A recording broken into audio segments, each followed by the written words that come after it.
Did you do that carnivore diet thing? Did you try that out? No. You did? No. I like meat, but I didn't do the carnivore diet. I thought you were going to do it for a certain amount of time and test it. I thought about it. I'm too much of a foodie. What I did was I tried to eat ribeye steaks every night for dinner. So I did like a 33% carnivore diet.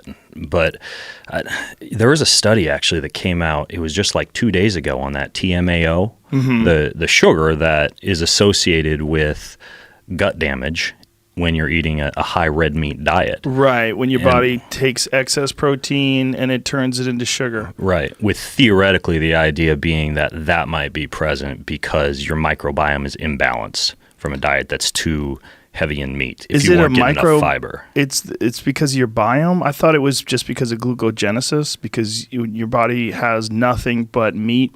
Your body turns it into glucose? No, that would be something different. Really? That conversion to glucose is a different sugar than the TMAO. Oh. So what the TMAO is that's going to be present if you aren't getting enough fiber or if your biome is imbalanced. But what this study a couple of days looked at was people who were eating like a fish and egg and plant-rich diet, and they had high levels of TMAO too, but they weren't deleterious. They're actually protective because they had the fiber. Yeah, and I mean you could do a carnivore diet if you were there's a few populations that do this, like in Spain. I forget the name of the sausage, but they'll eat the ruminant, like they'll eat the intestine of the ruminant and get their grasses and their fibers and their plants literally by eating the stomach of the animal. But like a cat. Yeah, and it's the same issue with methionine. Too much of the amino acid methionine from just eating red meat would be deleterious, but if you're getting glycine and some of these other amino acids, if you're eating like nose to tail, right, bone marrow, bone broth, all the organ meats, head cheese, Braunschweiger, just like all these different mixes of meats, I think that would be the way to do a carnivore diet. Yeah, there's a lot of people that are proponents of that as well. And then there's a bunch of people that are, it's interesting because there's a disparity between the anecdotal accounts of health and well-being and then blood work. Yeah. The blood work these folks get is not impressive.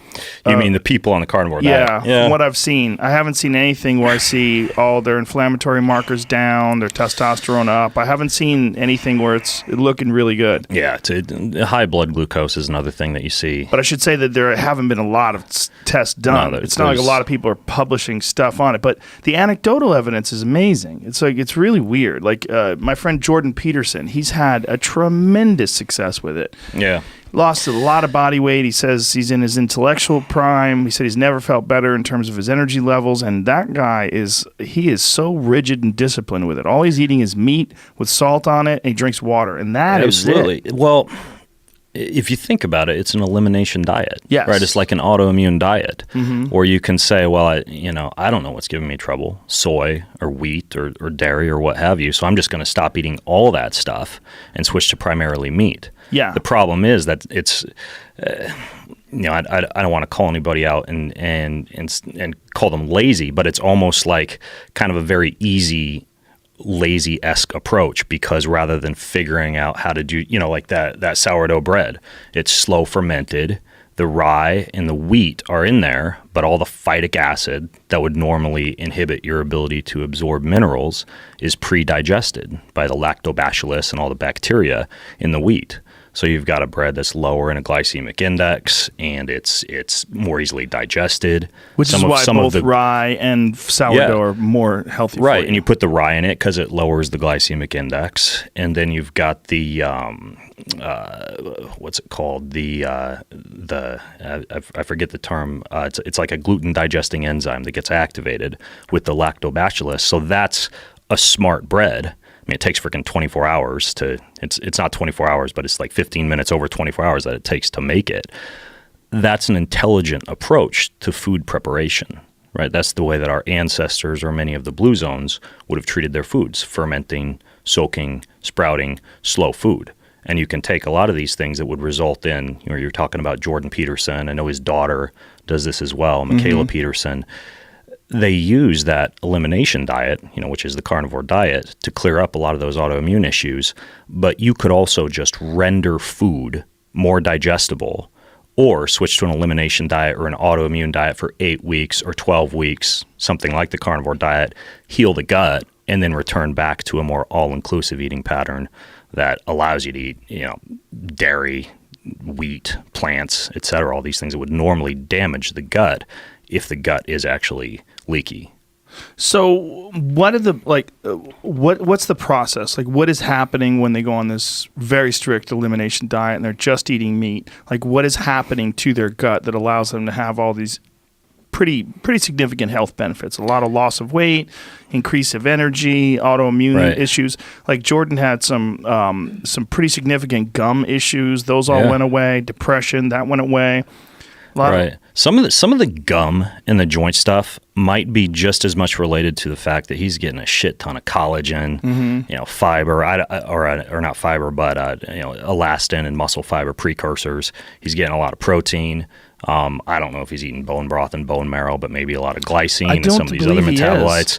So part of it could just be more fuel on board to repair muscles or to repair the joints. But then the other part of it is that when you eliminate inflammatory products that you're consuming, like let's say you're eating whatever, Wonder Bread and commercial dairy or unfermented soy or any of these things that can actually damage the lining of the gut, you're creating an inflammatory scenario. And I know you're familiar with the gut-brain axis and how our gut interacts with our nervous system via the vagus nerve. And when you have inflammation in the gut, that affects neural symptoms, it affects sleep, it affects intellectual performance. And then you've also got the autoimmune component. If you're actually truly allergic to or intolerant to some of those proteins that wind up in the bloodstream in the presence of a leaky gut, plant proteins, lectins are another one that a lot of people complain about, then you create almost like a full body damage scenario. So the idea is you get rid of all that stuff, you introduce the carnivore diet, and I don't know that there's a lot of components of the carnivore diet that are actually healing the gut as much as it's the absence or elimination of the foods that were harming it. Interesting. The Bell brothers, Chris and Mark, do you know those guys? Yeah. Their take on it is basically they've never felt better. And, these are guys that work out very heavily. The difference between them and Jordan is probably that, especially, Mark is a gorilla. Yeah. He's powerlifting and, has been doing that basically his whole life. These guys are, what their take on it is essentially, they're, at least the way they think, is that most people that are talking about diet, they really don't know what the fuck they're talking about. Even though you might be able to look at it on paper and you might have these ideas about what's beneficial or non-beneficial. Some people are proponents of vegan diet. Some people are proponents of, paleo. He's like, until you are actually physically doing something, until you are actually doing something with that diet, and then you report how much better you feel, the people that are actually training really hard, those are the ones you should rely on. And he's saying for him personally, he's never felt better, never been leaner.